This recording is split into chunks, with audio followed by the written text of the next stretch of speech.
Hello everyone, welcome to Brain Shocks. मेरा नाम रजत है और इस वीडियो सीरीज में हम कर रहे हैं गेट इंजीनियरिंग मैथ्स के previous year questions all branches.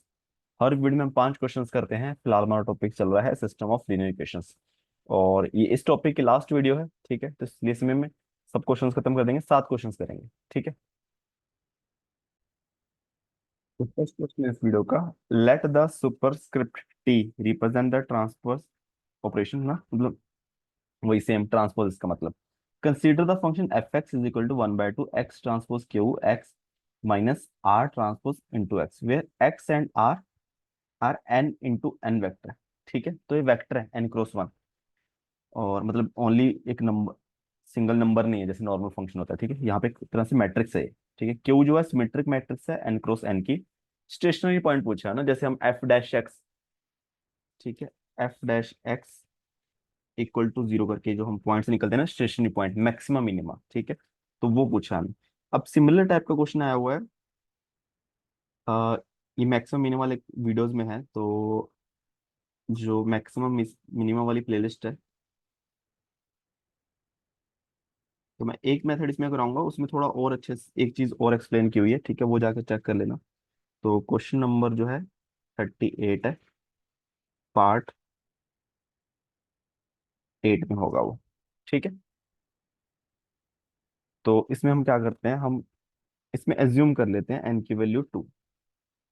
ठीक है, अगर सपोज करो एन की वैल्यू 2 है, जो मेरा एक्स वेक्टर है। ठीक है, इसको मैं ले लेता हूँ एक्स और वाई। ठीक है, ताकि जो मेरा फंक्शन है, देखो ये जो एक्स है इसको मैं कैपिटल एक्स लिख रहा हूँ। ठीक है, थोड़ा ताकि इसमें मिक्स ना हो जाए। ठीक है, ये वाला एक्स, और क्यू जो है 2×2 सिमेट्रिक मैट्रिक्स है, तो ए बी बी सी। ठीक है, और आर को हम लिख लेते हैं पी क्यू। ठीक है, वेरिएबल। अब इसकी जगह कांस्टेंट भी कर दोगे चल जाएगा। ठीक है, बट वेरिएबल्स में दिखता रहेगा कि कहाँ पे क्या है। ठीक है, अब अगर मैं एफ, अगर कैपिटल एक्स की जगह ये एक्स और वाई का फंक्शन बन जाएगा।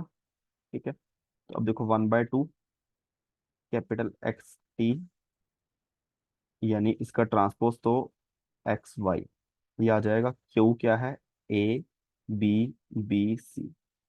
ठीक है, इसके बाद एक्स क्या है, एक्स वाई। ठीक है, माइनस आर ट्रांसपोज आ जाएगा पी क्यू, कैपिटल एक्स क्या है, एक्स वाई।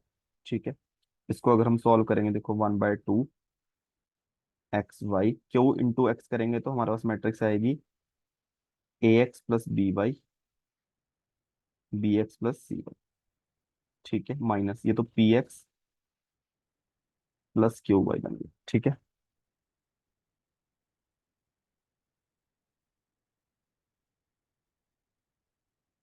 यहाँ वाला 1/2 ब्रैकेट में मल्टीप्लाई करेंगे तो a x square plus b x y plus y multiply होगा तो b x y plus c y square minus p x plus q y. ठीक है, चलो ब्रैकेट हटाई देते हैं। ठीक है, टोटल ओवरऑल क्या बनेगा हमारे पास, f x y is equal to 1/2 a x square plus 2 b x y plus c y square minus p x minus c y. ठीक है, स्टेशनरी पॉइंट निकालने के लिए क्या करना पड़ता है हमें, दो वेरिएबल का फंक्शन बन गया ना, हमें एफ एक्स निकालना है, यानी एक्स का पार्शियल डिफरेंशिएशन करना है, उसको 0 के इक्वल रखेंगे। ठीक है, एफ वाई के साथ पार्शियल डिफरेंशिएशन करेंगे, इसको 0 के इक्वल रखेंगे, तो वहां दोनों, जिस पॉइंट पे दोनों 0 होंगे वो स्टेशनरी पॉइंट होगा। ठीक है, तो सबसे पहले मैं partial differentiation with respect to x निकालूंगा। तो 1/2 ए एक्स स्क्वायर का derivative 2 ax with respect to x, 2 bx y का 2 by बन जाएगा, सी वाई स्क्वायर का 0 हो जाएगा, पी एक्स का पी आ जाएगा, क्यू वाई का 0 हो जाएगा। ठीक है, एक तो ये इक्वल टू 0 होना चाहिए। ठीक है, इसको मैं ये लिख दूं कि a x plus b Y है ना, टू तो कैंसिल हो गया, equal to P.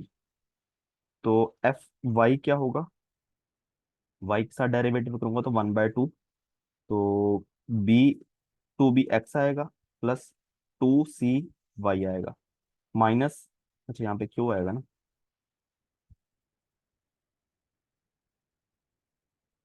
Q y, ठीक है, माइनस क्या आएगा क्यू इक्वल टू जीरो, ठीक है। ये इक्वेशन क्या बनेगी, b x plus c y equal to Q, ठीक है। अब इन दोनों को सॉल्व करके एक्स और वाई की जो वैल्यू आएगी वो स्टेशनरी पॉइंट होगा, ठीक है। अब तो दो इक्वेशन है मेरे पास, उसको ध्यान से देखना कि a x plus b y, ठीक है, सी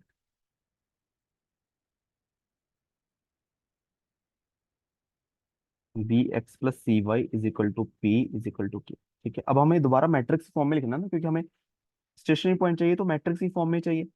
तो क्या मैं इसको ये लिख सकता हूँ कि ए बी बी सी, इस मैट्रिक्स को मैंने मल्टीप्लाई किया एक्स वाई से, वहां से मेरे पास पी क्यू आया, ठीक है। अब ये कौन सी मैट्रिक्स बन गई, ये क्यू है, ये कैपिटल एक्स है, ये आर है, ठीक है।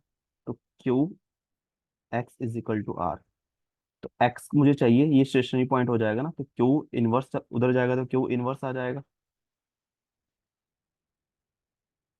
हाँ, ठीक है, तो ये आ गया स्टेशनरी पॉइंट, तो ऑप्शन आएगा बी, ठीक है। अब देखो ए का कोई मतलब नहीं है, हम मैट्रिक्स में कुछ आर बाय आर ट्रांसपोज का मतलब नहीं है, आर ट्रांसपोज इनवर्स हो सकता है, ठीक है, तो इस चीज का ध्यान रखना है।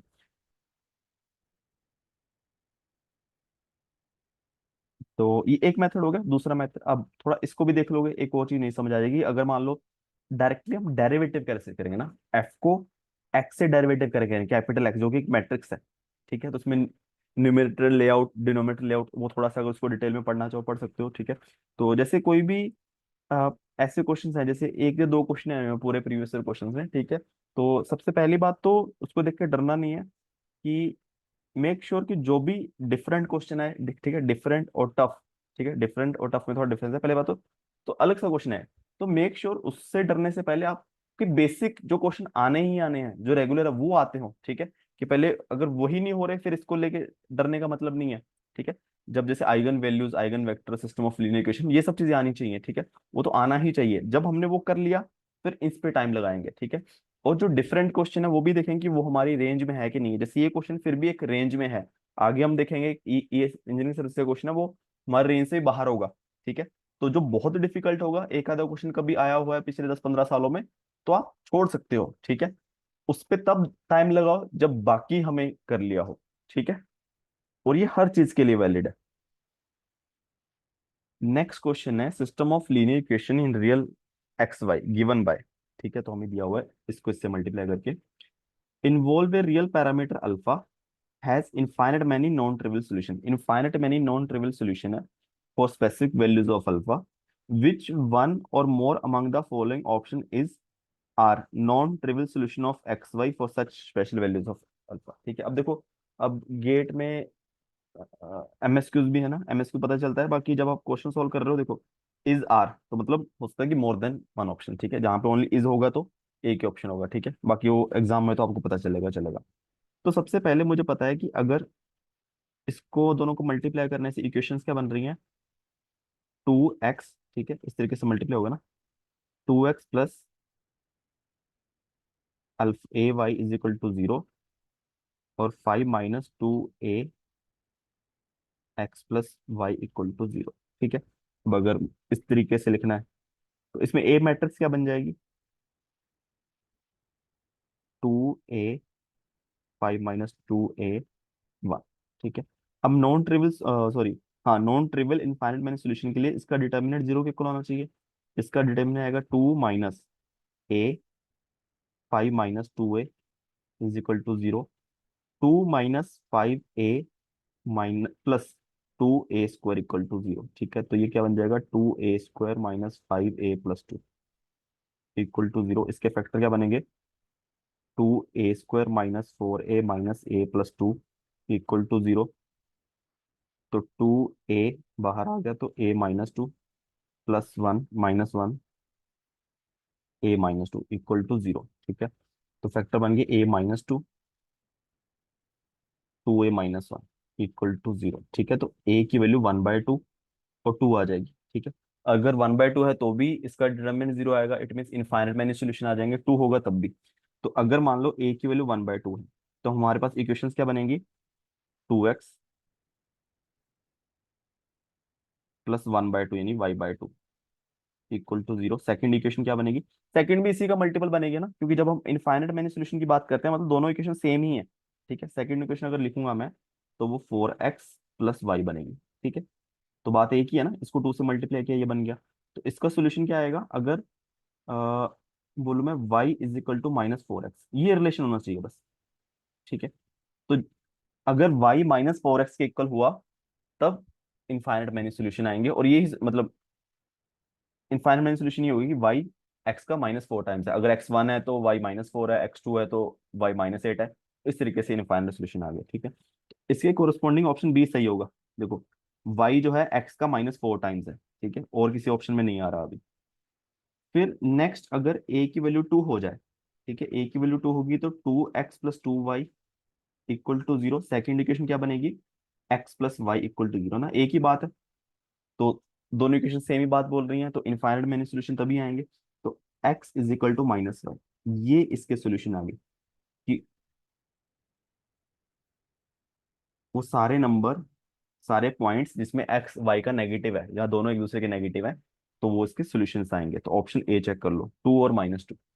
ठीक है, जब अल्फा की वैल्यू 2 हो और तब हमारे पास इनफाइनाइट सॉल्यूशन आएंगे जिसमें एक्स और वाई एक दूसरे का नेगेटिव होंगे। ठीक है, सी ऑप्शन नहीं बनेगा, डी नहीं बनेगा।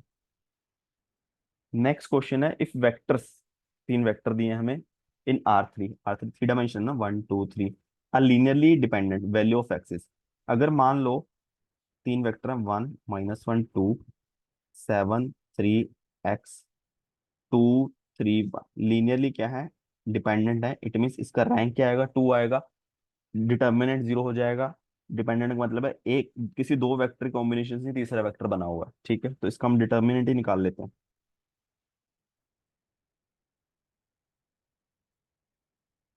Equal to 0। ठीक है, ऑपरेशन वगैरह लगाने की आई थिंक जरूरत तो नहीं है, सीधा ही कर लेते हैं। 1 तो 3 - 3x। ठीक है, फिर minus minus +1, 7 - 2x +2, 7 × 21 -6 equal to 0। 3 - 3x plus 7 - 2x plus 21 - 6 15 दूना 30 इज इक्वल टू 0। तो ये बन जाएगा 7 × 10 40 -5x इज इक्वल टू 0। ठीक है, 5x is equal to 40, x is equal to 8। ठीक है, आंसर आ जाएगा 8। अगर x की वैल्यू 8 है तो ये तीनों वेक्टर आपस में क्या हो जाएंगे? Linearly dependent. ठीक है,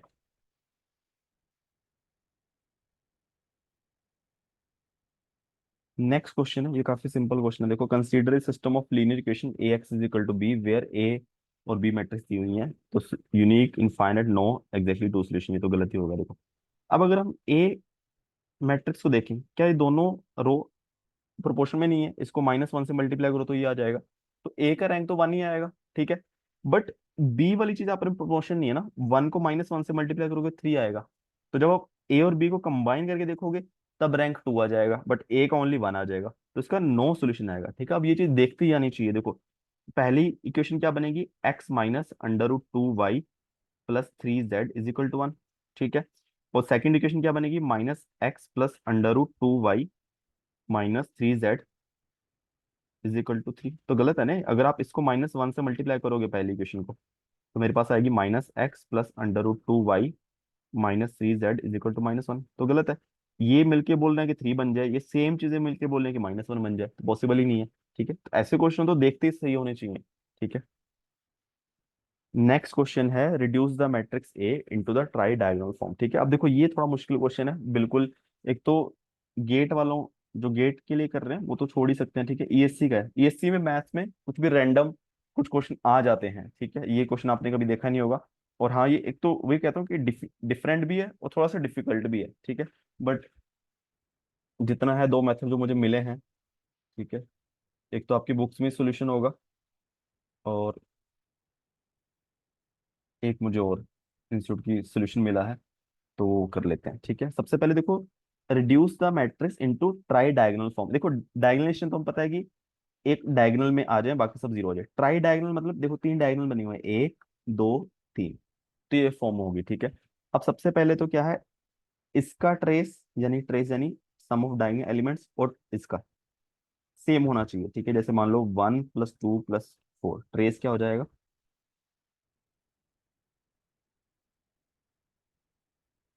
4 आ गया ना। ऑप्शन 1 में क्या आ जाएगा ट्रेस? 1 + 2/5 +13/5 15/5 15/5 इज 3 3 + 1 4, ठीक है। ऑप्शन ए में है। बी में 2 + 3/5 + 1, तो 8/5 आ गया, ठीक है। ऑप्शन सी में क्या है ट्रेस? तो -1/5, ये तो आ जाएगा 4/5, ठीक है। ऑप्शन डी में भी सेम ही है, ठीक है। तो अगर या तो इसी से कर सकते हो अगर इतना पता हो, ठीक है। तो ऑप्शन ए आ रहा है इस हिसाब से। फिर इसमें एक जो मेथड होता है थोड़ा अजीब सा है, अगर आपको मतलब वही कह रहा हूँ कि जब सब हो जाए बाकी तभी टाइम लगाना है ऐसे क्वेश्चंस पे, हाउस होल्डर मेथड, ठीक है। अब इसमें क्या है बेसिकली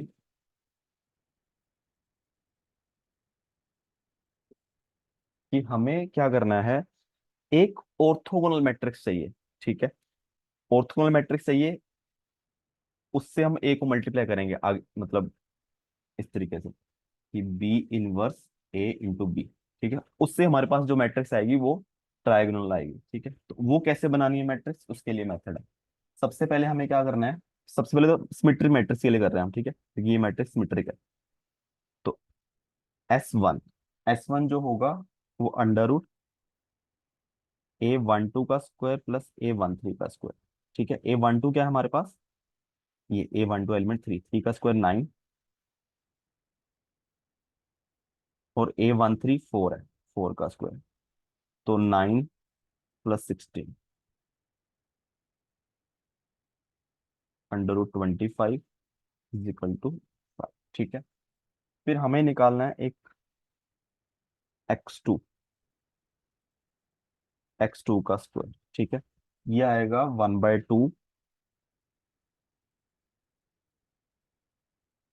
1 + A12 और A12 का साइन साथ में, ठीक है। बेसिकली अगर देखा जाए तो A12 का मोड ही हो गया ना। अगर ये पॉजिटिव है, साइन भी पॉजिटिव आएगा, तो ओवरऑल पॉजिटिव आ जाएगा। अगर ये नेगेटिव है, इसका साइन भी नेगेटिव है, नेगेटिव नेगेटिव पॉजिटिव, ठीक है। तो डिवाइडेड बाय S1, ठीक है। अब ये किसके इक्वल आ जाएगा, 1/2 1 + A12 क्या है 3, और इसका साइन पॉजिटिव है, डिवाइड बाय 5, ठीक है। तो 5 + 8/5 कट गया, तो 4/5 आ गया, ठीक है।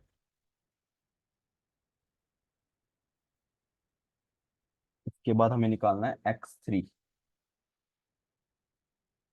x3 आएगा A13 sin A12 2S1 x2, ठीक है। ये x2 का स्क्वायर आया हमारे पास, ठीक है। A13 क्या है 4, sin A12 का पॉजिटिव है 2, S1 है 5, x2 का स्क्वायर 4/5 है, तो x2 आ गया 2/√5, √5 ऊपर चला गया, ठीक है। तो 2 कैंसिल हो गया, 1/√5 आ गया ना x3। और अब हमें चाहिए जो ऑर्थोगोनल मैट्रिक्स बनेगी बी, ठीक है। वो किसके इक्वल आएगी?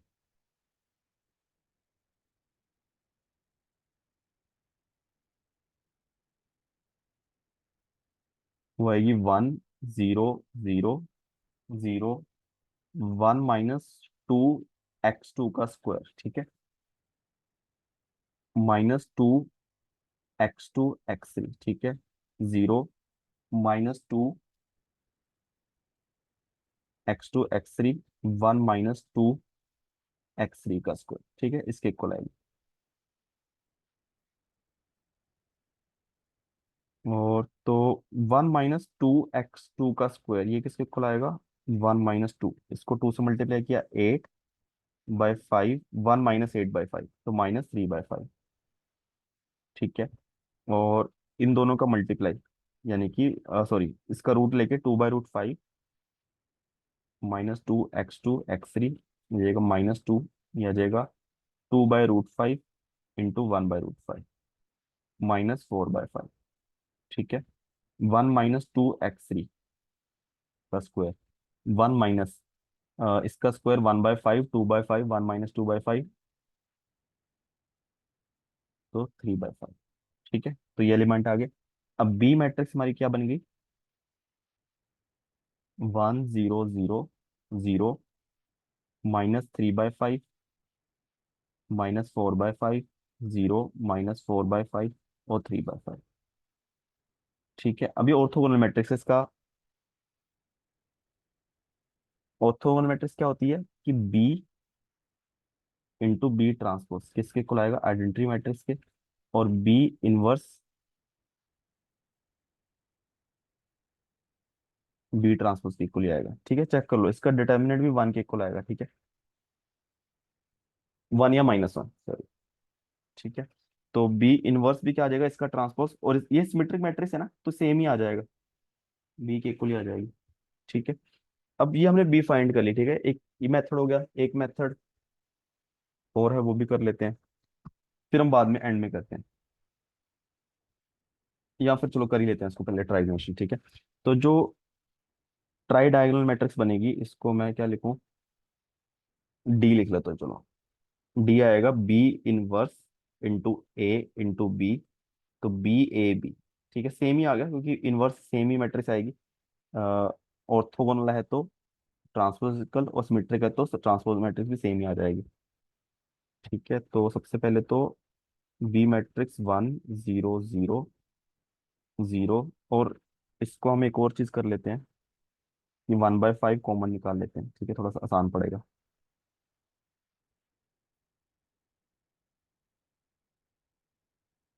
5 0 0 0 -3 -4, 0 -4 3। ठीक है, तो 1/25 बाहर आ गया, इस बी के लिए भी, इस बी के लिए भी। ठीक है, आंसर आया मेरा 5 0 0 -3 -4, 0 -3 -4 और 3।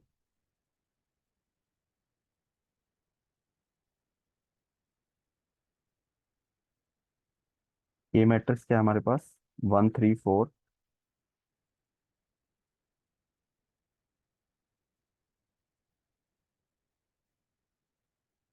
2 -1 -1 1 इंटू बी, तो 1/25। पहले इन दोनों का मल्टीप्लाई कर लेते हैं। पहले आएगा 5 15 20, इन दोनों करेंगे तो -3 -9 -16 -25, इन दोनों करेंगे तो +3 -4 -1, सॉरी उल्टा कर दिया। ऐसे करेंगे ना तो -6 +4 -2, इन दोनों करेंगे तो +3 -4 -1, तो इसको करेंगे -12 + 12 0, इन दोनों करेंगे -8 -3 -11,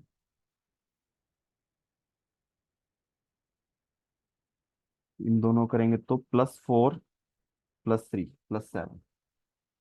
ठीक है, और फिर 5 0 0 0 -3 -4 0,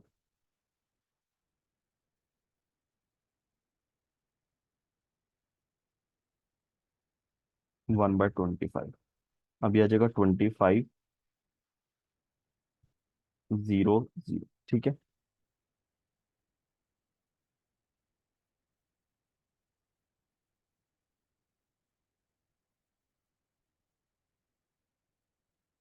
अच्छा सॉरी, गलती की, ये ऐसे जीरो आ जाएगा कि, सॉरी, ये तो मल्टीप्लाई होंगे ना, तो 15 × 3 -45 -80। ठीक है, तो -125, ये जीरो आ जाएगा। -60 +60 जीरो, क्योंकि दो डायगोनल तो आएंगे ना ये वाले, ये जीरो आ जाएगा। फिर ये मल्टीप्लाई होगा तो -125 ये मल्टीप्लाई होगा तो 3 दूनी 6 + 4 10। ठीक है, इन दोनों करेंगे तो 4 दूनी 8 - 3 5। इन दोनों करेंगे, यहाँ पे 0 आ जाएगा, यहाँ पे 33 + 28। तो 33 बच्चों का 28 -20 माइनस, तो यहाँ पे 5। अच्छा हाँ, सिमेट्रिक ही है ना, सेम ही आना चाहिए। और यहाँ पे आ जाएगा 44 + 21 65। ठीक है, अब 25 से हमें डिवाइड करना है। तो ये 1 - 5 0 0, यह आ जाएगा 2/5 1/5, यहाँ पे 0, सॉरी, यहाँ पे -5, यहाँ पे 1/5, यहाँ पे 13/5। ठीक है, तो ये आ जाएगा ऑप्शन ए। ठीक है, ये हो गया हाउस होल्डर मेथड। अब इसमें थोड़ा आपको थोड़ा अजीब सही है, अगर आप सर्च भी करोगे ना, इतना बहुत ही कन्वीनियंटली नहीं मिलेगा किसी बुक में, चाहे उसका मिल जाए, बट हाँ, ये फिर रटना बड़ा मुश्किल काम है ना, मतलब बहुत एंड में करना चाहिए, बस वही सजेशन रहेगा मेरा। फिर एक और मेथड से इन्होंने ट्राई डायगोनल मैट्रिक्स बनाई, सॉरी, बी मैट्रिक्स बनाई हुई है। ये थोड़ा सा आसान है कि इसमें हम क्या करेंगे, tan अल्फा निकाल लेंगे। tan अल्फा आएगा A13 / A12। तो ये 4 था, ये 3 था, ठीक है। A13 क्या है, 4 के इक्वल है। A212 क्या है, 3 के इक्वल है। तो साइन अल्फा क्या हो जाएगा, साइन अल्फा 4/5 हो जाएगा। ठीक है, अब इतना तो कर सकते हो, 3/5। ठीक है, नहीं तो ट्रायंगल बना के अगर अल्फा लोगे, और ये 90 डिग्री है, तो tan अल्फा यानी कि 4 ये होगा, 3 ये होगा, और 5 ये होगा। ठीक है, उससे साइन और कॉस आ जाएगा। तो जो मेरी मैट्रिक्स बी बनेगी, वो आएगी orthogonal matrix 1 0 0 0 minus cos alpha minus sine alpha, 0 minus sine alpha और कॉस अल्फा। ठीक है, तो ये वही 1 0 0 0 -3/5 -4/5 0 -4/5 3/5। ठीक है, अब एटलीस्ट ये सिमेट्रिक के लिए तो वैलिड हो गई होगा। ठीक है, तो इसको इस तरीके से भी है ना, कोई ऐसा क्वेश्चन आ जाए, ये तो फिर भी थोड़ा आसान है। ठीक है, बट जिसने सब पढ़ लिया है और एक्सप्लोर करना है, तो ये थोड़ा देख लेना। ट्राई डायगोनलेशन है ना, ट्राई डायगोनलेशन, डायगोनलेशन हम पढ़ते ही नॉर्मली, ठीक है, कि वो हम आगे आइगन वैल्यू आइगन वेक्टर में देखेंगे। ठीक है, diagonal tri diagonalization of matrix, ये सर्च करके अगर कुछ मिलता है तो देख लेना। नेक्स्ट क्वेश्चन है, for the matrix a which of the following statement is a true. A x is equal to b है unique solution, a x is equal to b is not a unique solution. इन दोनों को तो कर सकते हैं हम, देखो इसके लिए क्या होना चाहिए, यूनिक सोल्यूशन के लिए rank of A equal to rank of A B और 3 के इक्वल होना चाहिए ना। तो सबसे पहले हम रैंक ऑफ ए ही देख लेते हैं। अगर ए का ही 2 नहीं 2 आ गया, ठीक है, बी तो हमें दिया ही नहीं हुआ, इसका रैंक 3 आएगा। ठीक है, फिर ए बी का 3 आ ही जाएगा। ठीक है, तो इसका मोड निकाल लेते हैं, या रैंक के लिए क्या करो, रो इक्लोन फॉर्म बना लेते हैं। ठीक है, डायरेक्ट कर रहा हूँ अब तो, क्योंकि अब बहुत क्वेश्चंस कर लिए हमने। और रो 2 पे ऑपरेशन लगाता हूँ, चलो लिख लेता हूँ, रो 2 + रो 1। यहाँ पे 0, यहाँ 1, यहाँ -1, यहाँ 0, यहाँ -1 1। देखो आर रो 2 और R3 प्रोपोर्शन में आ गई ना। तो अगर मैं रो 3 पे ऑपरेशन लगाता हूँ, कि रो 3 + रो 2, एक रो 0 हो जाएगी, 3 1 -1 0 0 1 -1 0 0 0, तो ए का रैंक ही 2 आ गया। अगर ए का रैंक 2 है तो यूनिक सोल्यूशन तो पॉसिबल ही नहीं है ना, या तो फिर इस पे डिपेंड कर जाएगा। तो या तो इसका नो सोल्यूशन आएगा या इनफाइनाइट आएंगे, यूनिक पॉसिबल नहीं है, तो ऑप्शन बी आ जाएगा। फिर ये मल्टीपल है ना, इज आर MSQ है, मल्टीपल सेलेक्ट क्वेश्चंस। तो A has 3 linearly independent vector, ये हम पता करते हैं। ठीक है, तो आइगन वेक्टर आइगन वैल्यूज निकालते हैं अब, डी भी उसी से आएगा। तो λI - A का मोड 0। ठीक है, तो λ -1,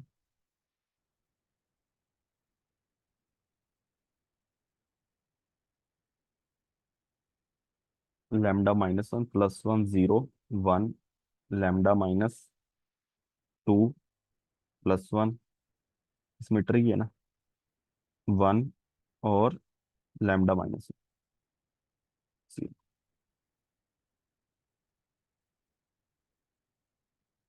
ठीक है, सारे 1 पॉजिटिव हो गए, ठीक है। अब इसको λ-1 करेंगे अगर, तो λ-1, λ-2 इंटू λ-1, आ जाएगा λ² -3λ+2 -1, ठीक है।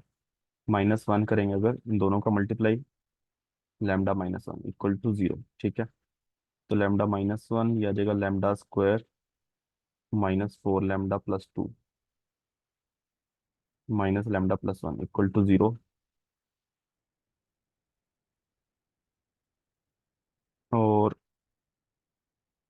इसमें हम एक और चीज कर सकते हैं, λ-1 को कॉमन निकालने, आई थिंक ज्यादा बेटर रहेगा।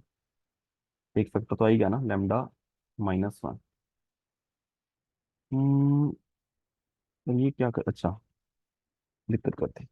ये अगर 3λ+1 -1 λ-1 इक्वल टू 0, λ-1 कॉमन निकाला, तो λ² -3λ+1 -1, ठीक है।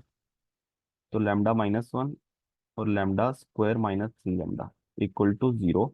जगह लैम्डा कॉमन निकालिए, λ-1 λ-3 इक्वल टू 0, लैम्डा की वैल्यू होगी 0 1 3। ठीक है, 3 आइगन वैल्यूज आ गई। तो अगर हमारे पास डिस्टिंक्ट आइगन वैल्यूज हैं, तो इसके कोरोस्पॉन्डिंग आइगन वैल्यूज वेक्टर आपस में क्या हो जाएंगे, लीनियरली इंडिपेंडेंट होंगे, तो ये भी सही है। तो डी गलत है, क्योंकि पॉजिटिव डेफिनेट मैट्रिक्स के लिए क्या होना चाहिए, आइगन वैल्यूज ग्रेटर देन 0 होनी चाहिए। ठीक है, बट एक आइगन वैल्यू हमारे पास 0 है। ठीक है, तो इसका आंसर आ जाएगा बी और सी। ठीक है, लास्ट क्वेश्चन इस वीडियो और इस टॉपिक का, Cholesky decomposition is carried out on the following square matrix. अब ये भी थोड़ा नया क्वेश्चन है, हमने नहीं, इसके बारे में पहले क्वेश्चन नहीं किया हुआ। ठीक है, तो जो भी जैसे एलयू डीकम्पोजिशन हम पढ़े ना, उसके 2 4 क्वेश्चन हमने किए हैं कि ए इज इक्वल टू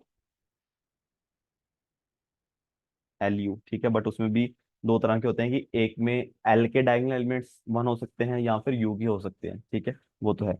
अब इसमें क्या है, चलो उसकी में तो ए जो होगा ना, उसको हम डिकम्पोज करेंगे दो मैट्रिक्स, वो लोअर ट्रायंगुलर मैट्रिक्स होंगी, L into L transpose. L into basically conjugate transpose होता है, बट यहाँ पे अगर देखा जाए रियली है ना ए मैट्रिक्स, यहाँ पे एल इंटू एल ट्रांसपोज। ठीक है, एल मैट्रिक्स मैं ले लेता हूँ, ए बी सी। ठीक है, और हमने क्या बोला हुआ देखो, सबसे पहले देखो ए मैट्रिक्स हमें दी है, A22 नहीं पता। Let a, let i j a i j are i jth element of matrix l and a. ठीक है, जैसे ए, ये बेसिकली I11 हो गया, ये I21 हो गया, I22 हो गया।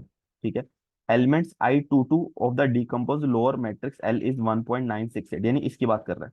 ठीक है, अब ये लिखना थोड़ा आसान रहता है ना, I22 से कैलकुलेशन इजी रहेगी, इसलिए what is the value round of the nearest integer of A22, इसकी वैल्यू पूछिए। ठीक है, अगर L इसके इक्वल है, L ट्रांसपोज किसके इक्वल आ जाएगा,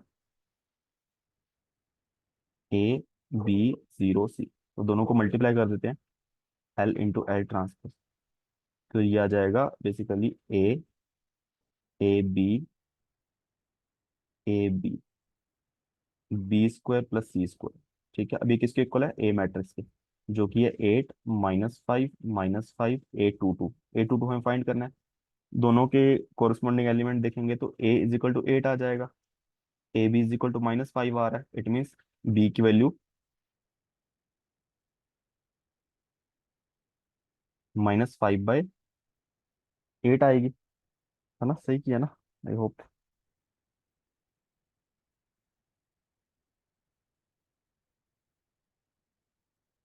अच्छा हाँ, गलती कर दी, वही कह रहा हूँ, कुछ तो गलती की है। यहाँ पे A² आएगा। ठीक है, ए इंटू वो ए सबसे वो पुराना ही आता है, L इंटू यू, A/1 होता था ना यहाँ पे। ठीक है, तो A² की वैल्यू हमारे पास 8 आई है, ए की वैल्यू फिर √8 आ गई। ठीक है, इसकी वैल्यू -5 है, और ए की वैल्यू √8 है, तो बी की वैल्यू -5/√8 आ गई। ठीक है, और मुझे पता है B² + C² is equal to A22 है। A22 मुझे फाइंड करना है, B² क्या आएगा, 25/8। सी की वैल्यू मुझे दी हुई ना, सी वैल्यू यही हो गया I22, जो कि है 1.9 68। अब इसको कैलकुलेट करना पड़ेगा, देखो अप्रोक्सीमेट करना तो इसको 2 लेके कर सकते हो, ठीक है, बट हमारे पास गेट में कैलकुलेटर रहेगा तो कैलकुलेटर यूज करना है। अगर न्यूमेरिकल आंसर टाइप हो फिर तो करना ही करना है, ठीक है, क्योंकि उसमें कुछ भी हो सकता है थोड़ा बहुत इधर उधर। इंटू 1.968, तो यह आ जाएगा 3.873 इक्वल टू 822।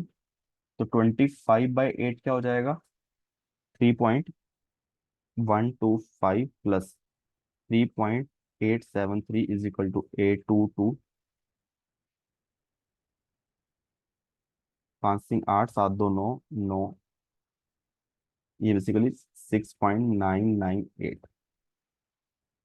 ठीक है, अप्रोक्सीमेटली किसके इक्वल आ गया, 7 के। ठीक है, ऑप्शन बी।